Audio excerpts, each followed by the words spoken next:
Yo, what's going on, guys? It's your boy Dax, and today we're going to be talking about Solo Leveling Arise. The global launch is upon the horizon. We do have a confirmed date of May 8th, but the main thing I want to talk about is what characters we're probably getting upon launch of the game. Some characters I'm sure you've been looking forward to. One character in particular I know you've been looking forward to, and then we have an original character that I think possibly could be coming at the same time. So let's go ahead and talk about them today. As always, make sure you do like, comment, subscribe. Let's get right into it.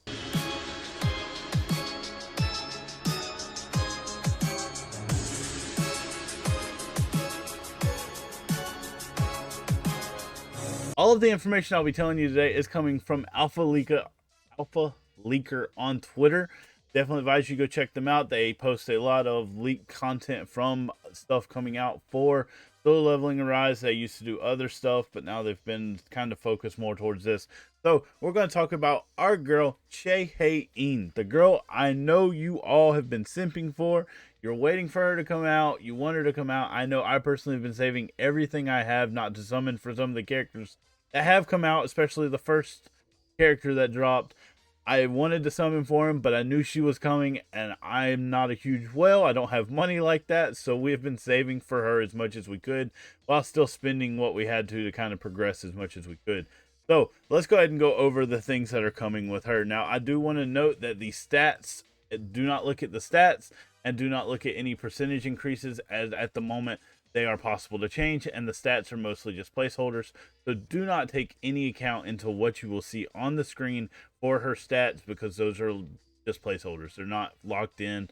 They're just because this character is coming, and I think this will be the global launch character. So let's go ahead and go right into Cha Hae-in. So first off, we want to talk about that Sword of Light. That looks absolutely beautiful. I absolutely love the look of it. Okay, just saying, if you know me, I absolutely love her, the one girl's sword from the Fire Girl. I don't remember her name at this very moment, but I love her rapier. It looks really awesome. So it looks like we're getting a very similar vibe here. Let's turn the hair. Again, ignore the stats. They're useless to even look at. So, but some of the stuff we can look at here, as far as, like, we don't look at the total power and attack here, but if we look at her exclusive weapon, it increases the user's basic skill damage by X%. Remember, we don't look at percentages. And when the user uses basic skill, it'll increase their critical damage by X% for X amount of time, stacking up to X times. So definitely a great weapon for her. So another crit character, pretty much. Okay, and then at max, it increases the basic skill damage. Again, we're going to ignore those, but it also looks like it will increase basic damage, attack, and defense. So here we have her Swift Sword. So her Swift Sword is going to be her basic attack. It's what she does. Her core attack will be, I'm assuming, her E, and that looks really. Hold on, let's look at that one more time. That looks really cool. So, and combo hits and afflicts an airborne effect, and it does 1600 damage. So really good there. Well, again, ignore the stat, but if that stat stays high, it's really good. All right, so these are our basic skills, the basic ones that we'll be looking at. So she dashes through. Did that do a knockdown or a break at all? No. So when the user lands a critical hit, it applies Waltz of the Sword effect. When the skill is used, that applies the Dancer effect. Waltz of the Sword can be used infinite number of times while the effect is active. Huh, okay. Then we have Sword of Light. Oh, that looks sick. Hold up. That sword got huge. Boom, boom, boom, boom. Okay, that looks pretty cool. All right, so, and it does apply a knockdown, damage to branded targets increased by 15%, and it applies the unrecoverable effect to the target when the last attack and combo. Okay, pretty solid. This is the skill I'm most curious about, her support strike. So this is like when you're playing a song, this is the character that comes out, this is that attack. So Hae-in attacks the enemy by unleashing a powerful downward slash with her Sword of Light.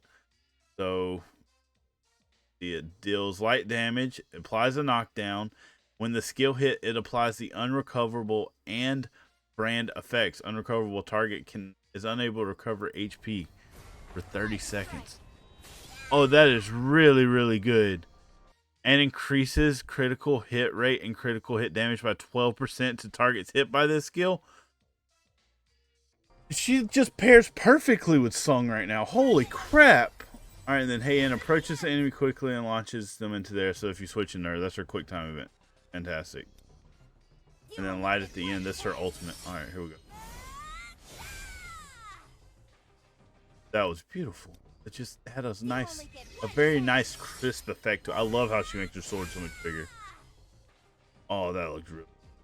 I like that a lot. All right. So when the dancer hits the user, the user has a 66% chance to brand the target.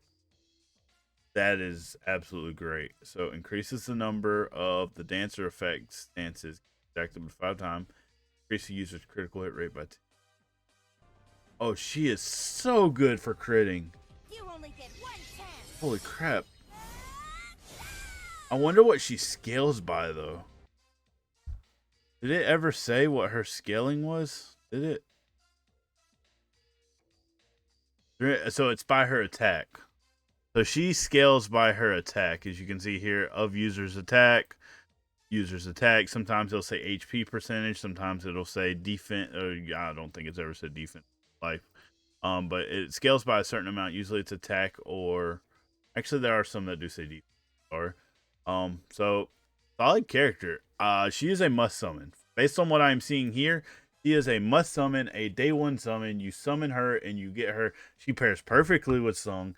She plays greatly by herself, like as a character on your Hunter's team.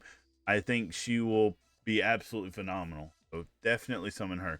All right, let's get into the other character, the original character there. All right, so this one is Alicia Blanche. I'm gonna say Blanche. I could be saying that wrong.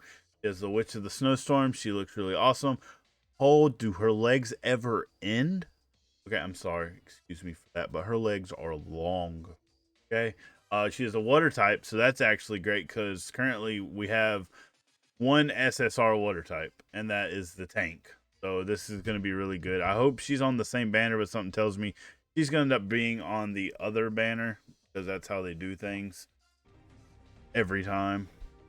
Both new characters aren't going to be on one banner. She's going to be on the always banner, if I had to guess, and Shay's going to have her own banner that isn't going to have her on it, not to start with. She may be on future temporary banners, but she will not be on this banner, if I had to guess. Alright, again, we ignore the stats. His stats are just placeholders. We don't know if they're confirmed. Alright, so let's see. Increases the user core attack by damage by 5%. When the ice body armor effect activates, increase the user's and team's members' water damage by... Okay, that's not bad. So what is the ice body armor? You know, we ignore the stats. It's the same thing, just different stats for it. Alright, so let's look at her skill. Damage of the user's attack. So she also scales off attack. Penetrate. Okay. Oh, that looks pretty cool. It's just a simple basic attack. Her core attack. Holy! And did that apply? It doesn't say applies a knockdown, but it definitely knocked him down. All right, Alicia's attack. So she's fully attack as well. She attacks the enemy by summoning an icy whirlwind. So we get our own whirlwind finally. The summon whirlwind moves in the direction entered and just continues to do damage. Okay, not bad. When this hits, it has a 30% chance to freeze the target. When the user uses his skill, it applies the ice body armor effect to their team. Huh. The winter storm attacks the enemy by summoning an icy whirl. Okay, so we clicked on it. All right, icy needle. Definitely made him airborne, which is nice. So pretty simple basic attack there. It looks like it's an AoE. It looks like a really good AoE attack. Yeah, that's a really solid AoE. They got a lot of area there. Okay. What's her support? All right, so Alicia attacks the enemy by creating a large icy terrain that detonates. Don't care about the damage. Deals water damage. When this skill hits, it inflicts airborne effect. When the first attack in the combo hits, it freezes the target. And when the skill is used, it applies the ice body armor effect to stun Jinu. Oh, that's really good. That won't work. The freezing thing will not work on bosses if I had to guess, because the airborne thing and stuff like that doesn't always work on them either, so be wary of that. But that looks really cool. Alicia's attack, icy field that detonates. Holy crap. Okay, that's for QTE. Alright, let's look at this ult. It's time to freeze. Who hurt you? So it says, shaking off her sad memories, Alicia unleashes a chill strong enough to freeze her surroundings and attacks enemies while they are frozen. Someone hurt her, and I don't know who. Alright, when Eternal Frost, Winter Storm, or Ice Needle are used, it applies frost effects. Yep. When the shield is active, increase the user's critical hit rate and critical hit damage by 16%. Okay. Bad at all. Oh, that is so good. Yeah, that is really solid. She looks like she'll be a lot of fun too, just for what she is. I truly believe that. Yeah, I don't know that she's as much of a summon. If you have to pick, definitely get Shay. I'm trying to figure out what this ice body armor is. I'm assuming it's going to be a armor shield around Sung Jin Woo, much like the other water element girl uses. And it basically gives him a shield that absorbs stuff. That's my best guess on that. If I had to take a wild shot at it, I'm pretty sure that's what that is, which means he will get that upon her support skill, which is really good. Okay, and then of course you have this here, or like going, yep. So, and then when the shield is active, increase the user's critical hit rate and critical hit damage by 16%. So if you get her and you get her to 1-star, that shield is also really good. So she also pairs really well with Sung Jin Woo. So if you can afford to summon them both, or if you saved enough for your free-to-play tickets, I definitely advise putting her on the booster thing. Now, we're not going to ignore the 16%, but that's still, this critical hit rate and critical hit damage is what Sung Jin Woo lives off of. Like, his whole entire shtick is to have good damages, good abilities, good everything. So overall, I think these two characters will add a lot to the game. They add a lot of crit damage, a lot of crit hit rate. That is what Sung lives off of. So, I mean, you want to get these characters just for those reasons alone. If you can get their weapons, great. If not, it is what it is. You'll most likely end up getting Shay's weapon for free, because all the new characters, we seem to get their weapons for free. Almost always we get them in some way, some event. You at least get one of their weapon. You may not get copies of them, but you at least get one for free. So overall, I advise definitely summoning for Shay if you can. If you can't, and you're playing free to play and you don't have enough of those tickets, definitely summon for Alicia. She's also really solid. She seems like she'll replace that tank. The tank's good too. She's awesome as well, but I think she may just be overall better for Sung whole hit at the moment anyways. So that's my take on these two characters. I think they'll be great. I advise summoning for them when they come out. Obviously, I'll do another video on them. But as always, I thank you all so much for watching. I thank y'all so much for all the support on the channel lately. It has been amazing. We are on the road to 2K, and we are trying to get there, and I thank you all so much for that. As always, I thank you so much for watching. Make sure you hug somebody you love. Make sure you use code DAXTheWizard at checkout to get yourself 20% off of G Fuel, and I'll see y'all in the next video. Peace.